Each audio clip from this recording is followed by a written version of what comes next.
I was going to say Canon. Professor John Chitaimbwa for introducing me.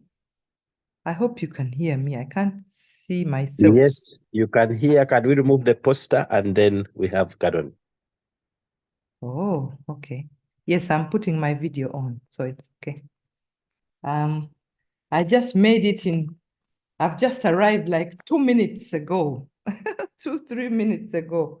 So I thank God I came from Nadia, my office, and I'm glad I'm here today. Okay. Standing with the broken, the wounded, the bereaved, without being misunderstood. That is the topic I have for today. And we are going to base ourselves on Isaiah 61. So maybe someone can pull that up, Isaiah 61, if you can put it on the chat for me, the first 7 verses. I don't know whether we'll read it at some point. When I got this topic, automatically it went into, what is it that I do? And that's really, it summarizes a little bit of my work as a counselor. I deal with a lot of broken people, a lot of wounded people, and a lot of bereaved people. So I wanted to give you a little background of what counseling is all about. Counseling is a professional relationship. And the key word here is that it empowers individuals, families, groups, empowers. And what does it do when it empowers? So that we can accomplish mental health. There's a lot of talk around mental health, around wellness. Sometimes it goes into education, sometimes it goes into career. So it kind of traverses everything. And you find that the things we are talking about traverse that whole area. So if somebody is in that and is not being helped, they might not needs to get the help. In each of these areas, you find that we can help them. Sometimes we also say that it is a helping profession, or a support with intent to make better, with intent to empower, with intent to strengthen, to renew, to encourage. So there is always a goal that is following this. And that's what I want to focus on, that if you are going to be helping somebody, there must be something that you are intending to do. Because if you are being misunderstood when you are helping, then it means that something is wrong. You are being misunderstood, and we need to try and not be misunderstood. I'm also a trainer. I teach counselors. And so there are many times I've told them, you imagine if you are a doctor and you are not good enough, or you didn't go to school, or you don't know what to do, and then you invite people to come to you for help. And they come and you tell them, we are going to the theater. And when we get to the theater, we are going to cut up your stomach because there's something wrong. You don't even know what is wrong. So you go, it's very easy to cut up. You cut up that individual, and then you get in there and you look there and you have no idea what you are doing. You don't know whether this is a liver or a heart or so you start fumbling. And then you say, what? Guess what? I don't know what I'm doing. Let's close you up. And they don't even know how to close you up. So you think of that individual that you've cut up and that has remained with nothing, is totally destroyed under your hands. So we need to be careful that as we help people, we know exactly why we are helping. If that is not the area for you to help, then you refer. But many people have come in and done wrong things, and therefore they become misunderstood. So let's look at what is brokenness? What is being wounded? I have a number of things that, if I were to ask each one of you, it's either you or your family member or your friend that has gone through anything like this. There are about 10. Addiction, it could be addiction to alcohol, to drugs, could be addiction to pornography, or even to sexual addiction. It creates brokenness and wounds. Divorce, separation, any disagreement or fighting within a home, that leads to separation. Then sometimes it is shameful things like my daughter is pregnant out of wedlock. My son has got a girl pregnant and he's only in S4, something like that. Then we have criminal offenses. These cause brokenness and cause wounds. Maybe somebody stole something. Maybe it's about land. Maybe it's also a shameful thing. Then maybe they are corrupt. They took some money from someone. Then infidelity. This one is big. Cheating spouses. There's betrayal written all over. How do I accept this person back into my life? What if he does it again? Those are the questions that usually come when it comes to infidelity. I am broken. The person who is wounded because my husband or my wife has done something like that. And then anger and bitterness are also things that cause wounds. I'm so angry. There are people who drive when they are full of rage. You see them on the road, they want to knock you down. They are overtaking from both sides. They are bitter, they are angry. And most times when we talk about anger, you lose the sense of doing the right thing. And then we have domestic violence and partner abuse, where in many homes, people are being either physically or emotionally, verbally, or sexually abused. Sometimes it is what we call partner abuse. My partner in the secrets of my bedroom is doing ABCD. I remember a lady who came to me, and my friend of mine, and she told me that her partner was hitting her almost every night. He would get these whips, like you whip a horse, or those whips that have a thing at the end. Sometimes he would get his belt, and then he would hit and hit. And this poor had children. So what she would resort to, because she didn't want to cry or cry out or make noise or let anyone know that she's being abused, they would lock the door, and then she would lie on the bed and say, okay, you do whatever you want. Beat and beat and beat and finish. And then the next day he would take her to hospital. That was, partner abuse of the highest order. And then we have rape and defilement. This also happens in homes. I'd worked a long time with Hope, an organization called Hope After Rape. And I dealt with rape. I had never seen anything like that.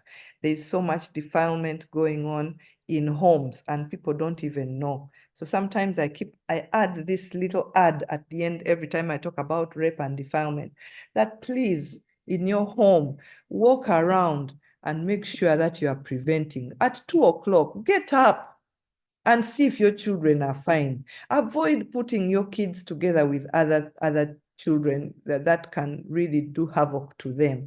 So check them out.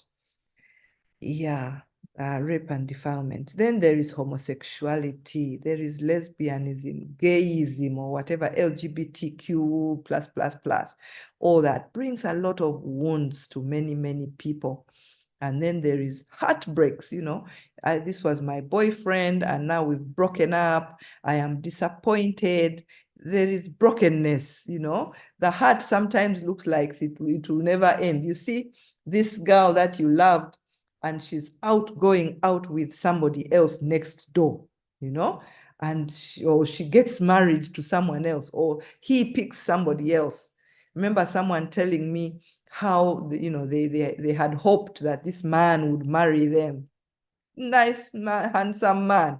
And in about a month, he was marrying someone else, and he didn't even know, she didn't know that he had someone else. Heartbreaks. And then abortion. Also, that's a shameful act, causes a lot of brokenness. Most times it is done secretly. I also worked for a pregnancy center, crisis pregnancy center. That was owned by Mrs. Chitio, still is. And I worked there for some time. And I remember one successful story, and I met her not too long ago. She came in, she was pregnant, and then we talked to her, then she went away. And she met her boyfriend, and the boyfriend said, no, we have to have the abortion. They went to Mulago, 5th floor, to have the abortion done. And so when she was on the table ready for the abortion, she says she remembered Mrs. Senyonyi's words. And she got off the table and came running back to me and said, no, I am not going to do this. I'm going to have this child. So the child was born, supported by the center. And, a few years later, she got married. This lady got married and she had triplets. I was like, wow. So that's some of the success stories that we have out of the brokenness and woundedness that sometimes comes out of this. Now, we also have those who are bereaved. I put this differently because, yes, bereavement can cause brokenness and wounds, but there is loss and death of loved ones. It's in its own complete different circle. It's in its own. And, it's important to know that in grief, we have what we call normal. I mean, it shouldn't really be normal, but we call them normal grief reactions. You start out with some kind of bodily distress. I'm crying, I'm sad. I can even refer to the loss of my dad. The normal grief reaction is he died. I was at the hospital. I was the first one to get in, and I touched him. He was still warm, but he was dead. He was gone. And I can't forget that one. I cried myself off. And then we had to drive from the hospital and go and tell my brothers. So I told my husband, no, I'm going to drive. I'm going to drive. I'm okay. He said, you are not driving. I was in shock. In fact, somewhere halfway, I broke down, so that is the bodily distress that you start out with. It is normal. Because some people, when they see that this woman is distressed, is collapsing, they want to bring them for counseling. They want to take them to the hospital. So this is normal. Sometimes you are in shock, you are sleepless, you don't have appetite. And then the second thing in normal grief is that you are preoccupied with the image of the person who has died. There is a kind of yearning. There is a kind of treasuring the objects that of the person who has died. Oh, this is so precious now that he has gone. This has gone. If you've lost a spouse, for example, you don't want them to take away the clothes because why? You are treasuring them. Then some people go into a guilt track, or self-reproach relating to the deceased. Maybe I didn't do enough. Maybe I didn't take him to hospital. He shouldn't have died in my arms. Maybe I should have driven faster. So the ifs come in. And that is also normal. And then some people get really hostile. We call them hostile reactions. There's anger, there's anxiety, and sometimes you don't know exactly what's going on. I remember, I think it was the second day when my father had died. We had quite a long, for my dad, we had quite a long time before burial because it was during independence, and I believe he's an important man. The president said we can't bury until after independence. So we died on the 7th and we buried him on the 10th, 11th. John always remembers the dates. And so it's like, there's a day I was totally numb. People would come and say, sorry about your dad. And I was like, then they said, did you see me? I said, I don't remember you coming at all. So there's that, and then there's anger. Sometimes that comes in. Why did he die? Why has he left me? My husband, why has he died? My wife, my child, sometimes there is anger. And then you have an inability to function as before the loss. So there's a lot of fatigue as a result of that, and loneliness and helplessness. Sometimes people withdraw from society and there's a bit of numbness. Then later on, there's a sense of relief. Some people feel guilty for that. I've been taking care of this person, then he dies, you get a sense of relief, and then you feel guilty for feeling a relief. So, but all these things, we call them normal. Okay. Now, what we should be concerned about is the abnormal grief reactions. And there, I've just put 3. Sometimes people delay their grief reactions. They suppress them or postpone them. Sometimes it's because the person maybe died of an unspeakable death, as they call it, a death that causes shame. You imagine a husband who dies in a lodge in the arms of another woman. Do you think you want that public? Do you think you want to cry in public? So sometimes things that come around us make it difficult. Sometimes a suicide. We've had children maybe who are in P7, S4, not performing well, and they kill themselves. So sometimes the parents just are numb, are in shock, and they delay their grief reactions. We should be concerned about that. And then there are some personalities who are unable to express their emotional distress. So they distract themselves. They pretend that this hasn't happened. They do other things. Then we have what we call exaggerated or complicated grief.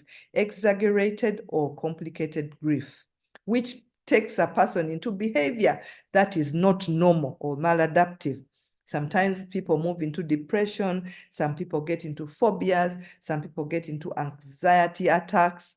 Some people say, I deserve to die. Yeah? Some people get into alcoholism and substance abuse. That is exaggerated or what we call complicated grief.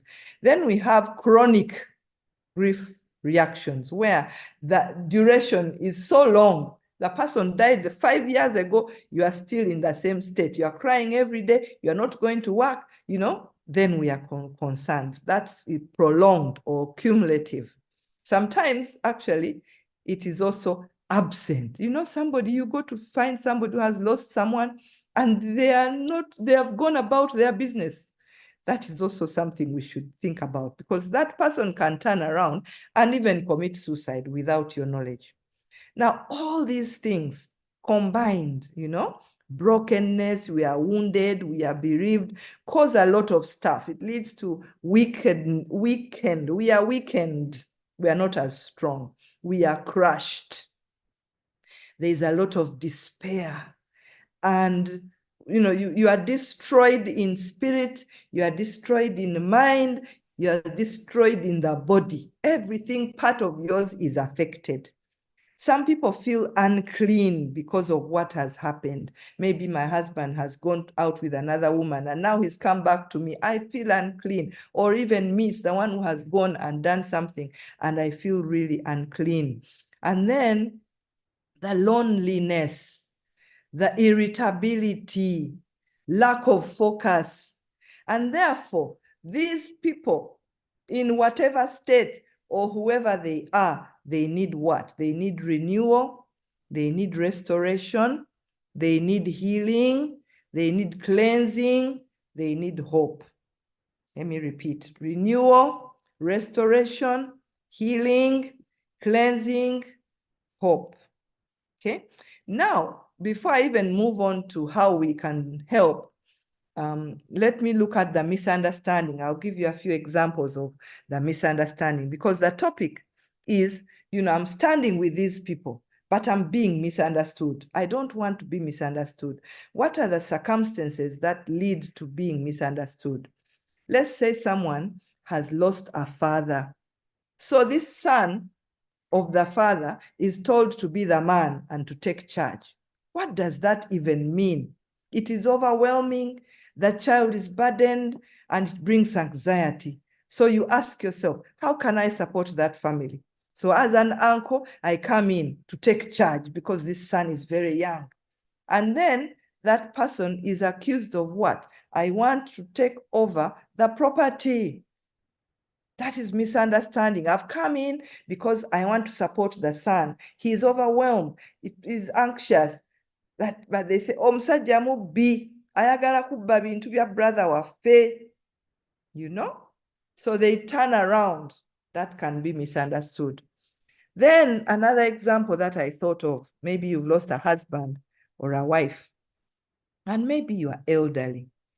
and you've had deep attachments, you have been together in marriage for a long time, maybe 40, 50 years, and there are role changes that have come in. You know, my wife used to do the clothes for me, choose out what I'm going to wear. My wife used to be around, who will cook, who will select the clothes, who will I have sex with, who will touch me. So it brings a sense of heightened death awareness.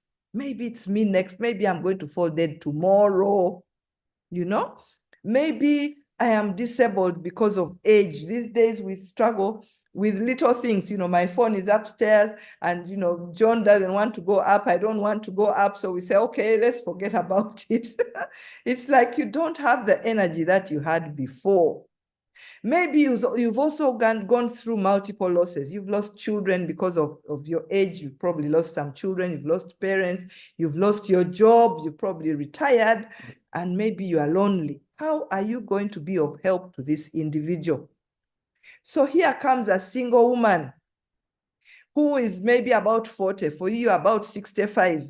And she's trying to be present, as we always say, be present. So she comes, she becomes the cook, she irons the clothes, she sets out the clothes for him, and then she's misunderstood. This woman wants to take the husband.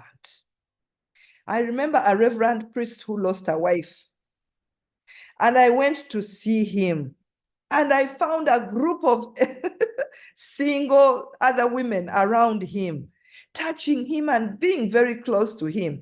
I was the one who misunderstood them. I don't know what they had in mind, but it's me who was like, whoa, wow, what are these guys doing around this man? Then I can give another example of loss of a child. Maybe, you know, you may have a friend coming in daily to support. You've lost a child. My husband is here. Your wife is here. And so a friend comes in to help. But each time they come in, they're helping the husband more than the wife. So you can be misunderstood. Suspicion seeps in. Why? Why are you coming? Why have you come? Why are you talking to my husband? Why are you laughing so much? Why are you happy when she comes? So you can easily be misunderstood.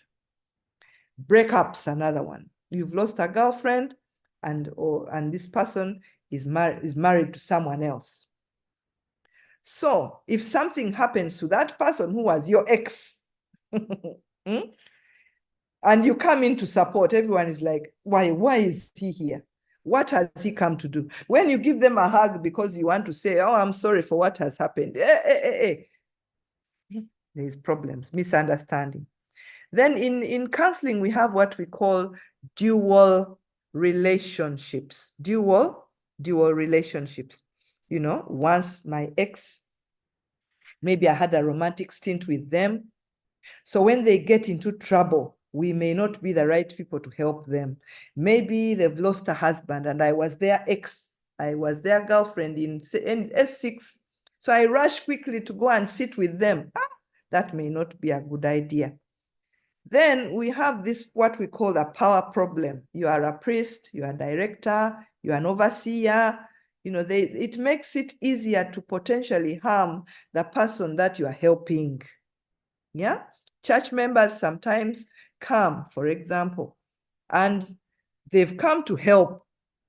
But because the reverend is so powerful, the church is so powerful, they want to do ABCD, they do whatever they want, and they are not being helpful at all. Sometimes they come maybe to sing. I've had some people who've come to sing, and in the end, they're asking for money. Give us some of that Mabugo money. So you need to be careful. So here are some things, especially for loss, that are not very helpful. Phrases that you must not use. Phrases that you must not use. One, everything happens for a reason. Can you imagine if I've lost someone and you come and say, Bambi Ruth Toffa, yo, everything happens for a reason. Not good. I hear this a lot. Kawumule, abadde akooye, abadde mulwadde nnyo, mumuleka agende. If it is your mother, your father, and someone is saying that, do you think you'll be happy to hear that? I don't think so. Then there is this phrase also, be strong. Bimanyire, get used. You know? no. I am not going to be strong for anybody. I am not going to be strong for anyone. I remember that even for my dad, they used to tell me, be strong for your mother. My goodness, how can I be strong for my mother? That's not possible. I do not say that anymore, especially from the experience that I got. Be strong, don't cry. You know, your mother will cry if you cry. Your younger brother, no. That is not a good one. Then there's this one. God does this for good. I know, but is that really what you need to be saying now? Then it could have been worse. I know how you feel. No, you do not know how I feel. So don't say that. And then there is this one. God wanted her to be with him. She was a beautiful flower, and she's really needed by the Lord. That one, that phrase, you should not even think about saying it, honestly. Because I know she's beautiful. I know she's needed by the Lord. But at this point in time, it is not you to tell me. You are young. You'll find another man. I've just lost my husband. And you're telling me tofaayo. Tokaaba. Wajja kubaayo omusajja omulala. Or you are still young. You are 20 what? 25. Tofaayo. You'll get another child. No. Then another one comes and says, just move on, you know, just forget it. No. And then some of you come and then start telling your own death stories. You know, my father, the person is crying over her father. And then you're also trying to put in a lot of my father. You know, then you tell the story from beginning to end, not death stories. Listen to them who have lost. It's not your turn. Then some of the people I remember who keep saying, oh, your father and mother have died. Oh, now you are an orphan. Welcome to the club. Oh, no. Honestly, I'm sure there are many more. Yeah, there are many more that can come. Here are some helpful things that you could say. How would you like me to pray for you? She knows exactly how she's feeling. Maybe she's not sleeping. Maybe she is angry. She will tell you, and you pray in that line. And it's nice to come back and say, I've been praying for you. What else can I do? You can even hold her hand or his hand and pray with them. And you can send text just saying, I'm just checking on you. Are you okay? Is there anything I can do? Then we have the ministry of presence, you know, just being there. By the way, being there without saying anything is the best thing you can do. Just sit there. She cries, you give a hanky. She needs water, you bring the water. She needs tea, you bring the tea. She wants to go to sleep, you go and help her make the bed, and she will sleep. Ministry of presence is very, very powerful. You don't have to do anything. Okay? Give yourself permission to mourn. That's another thing. Grieve, cry, you know, so you can tell the person, you know, it's okay to cry. I've told many people because for me, it helped me. The time my father died, one of the counselors, a white lady came. People had been telling me, be strong, don't toka, and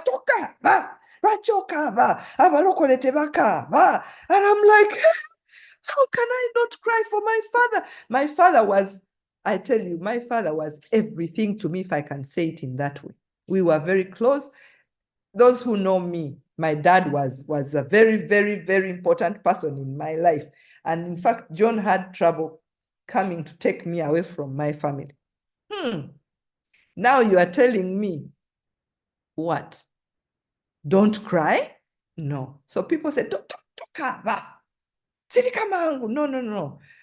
Give that person permission to cry. It's okay. Break down. I'll be here. You cry on my shoulder. It is fine. And that takes away a lot of stuff. I'm here for you. And then ask them, tell me what happened. Because telling the story, you know, I found him like this, and he did like this, then he died, then he came in, then those stories are they're very therapeutic.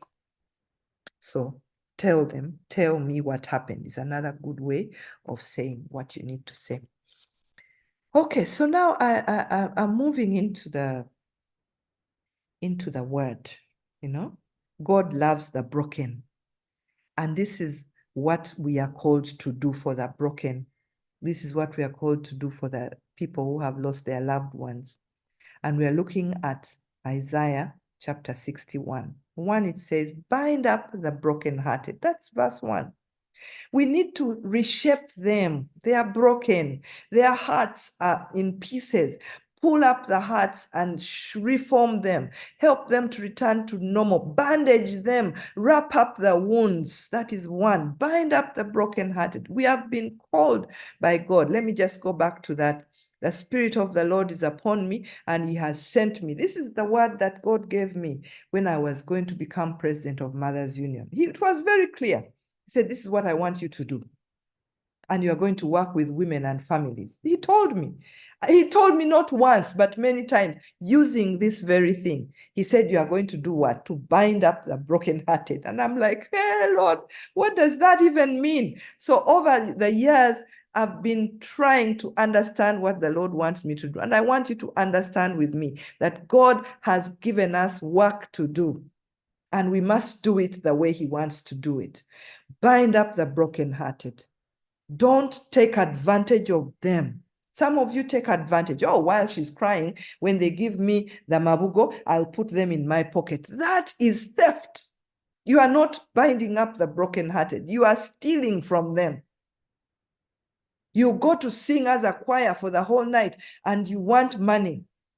If they give you money, good and well. If they are the ones who asked you and said, we'll give you money, fine. But if you've come on your own, honestly, that is not wrapping up the wound. Number 2, proclaim freedom for the prisoners. There is a kind of prison that people have been put in because of the things that they're going through. Addictions, that the list that I read for you. Domestic violence. Help them, therefore, to forgive. Help them to return to the right path. Some people are very angry and have never forgiven the person who raped them. Sometimes it needs confronting them about sin and the need to reform. Remember, Nathan came to David in 2 Samuel 12, 7-14. And he said, you are the man. After saying this one did this and this, he said, oh, that guy needs to die. And what did Nathan say? You are the man. So sometimes we, as people who are helping the brokenhearted, we need to say, we need you to be free. You are the man who has sinned. And then David said, I have sinned against the Lord. I am sorry. I want to turn back. So sometimes because of addiction, because of of divorce and separation, they need to be released. Number 3, release from the darkness. I haven't got the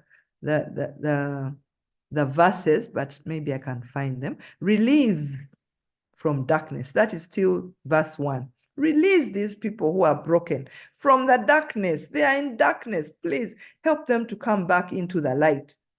And many are lost in their brokenness. And sometimes this chapter adds, they are blind. They need to see.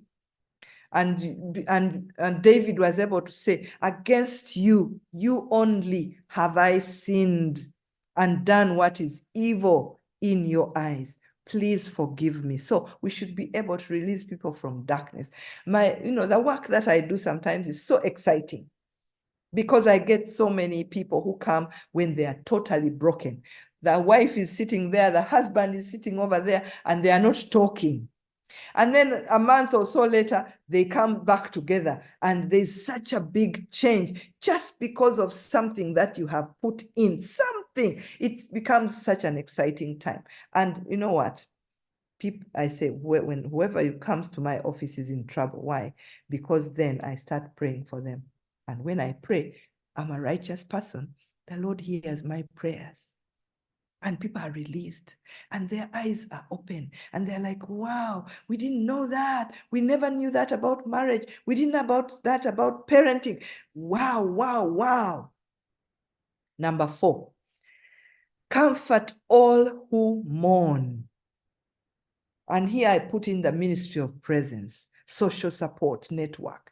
What is your social support network? If something happens to you, will people come? If something happens to your friends, will you go? I remember Professor and Mama Petrina when they lost their son.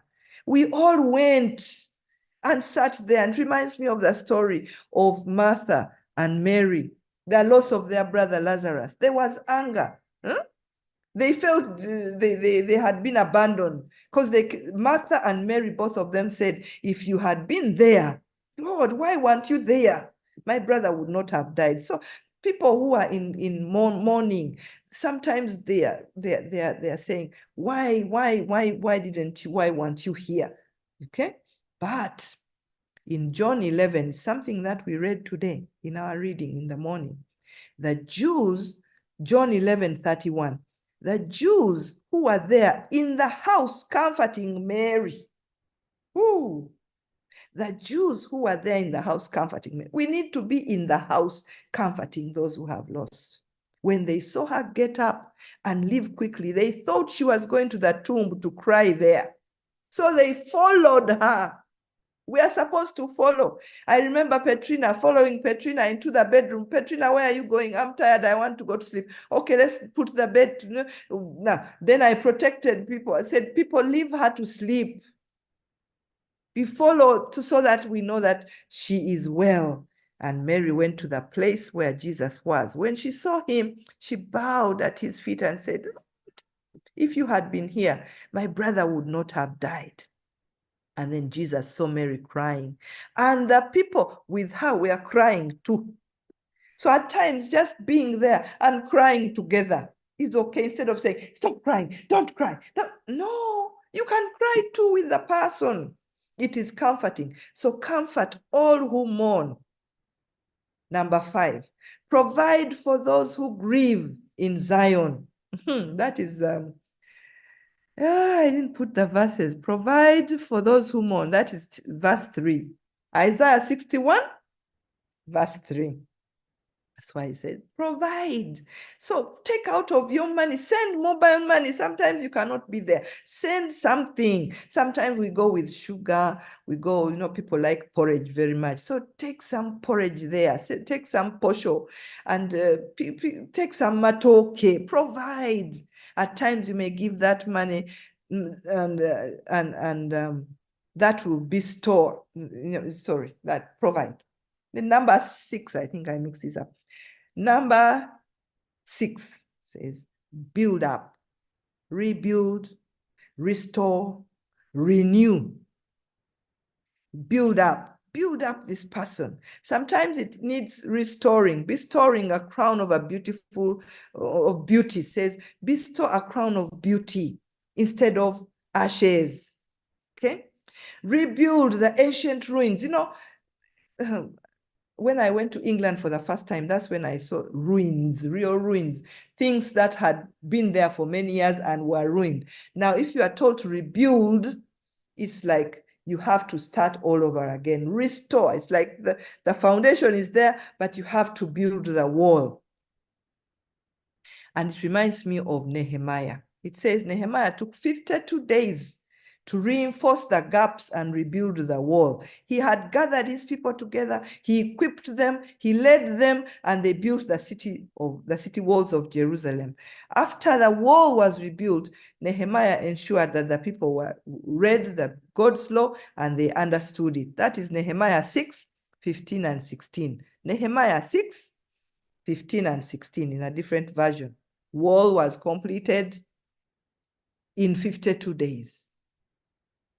So do you see? It takes time to rebuild. You have been called to rebuild up somebody who is broken. Are you going to spend time? Are you going to reach out so that you build up? You rebuild that which has fallen. You restore, you renew.